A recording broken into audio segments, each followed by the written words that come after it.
¿Puedes creer que este es el sonido de un zorro? Hasta el perro al lado se asustó. Te presento a Sai Sai, el pequeño que adora ladrar y actuar como un perro.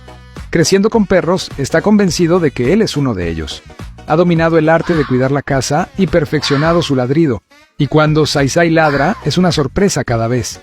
Tan sorprendente, de hecho, que incluso después de todos estos años, su hermano perruno aún no se acostumbra.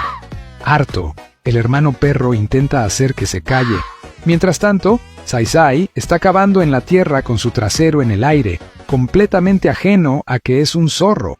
Sai Sai no solo es lindo, también tiene mucha personalidad, excepto cuando está dormido. Siempre está metido en alguna travesura, nunca es aburrido.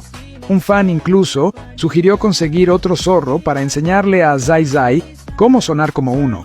¿Quién iba a imaginar que el segundo zorro terminaría sonando como un pato?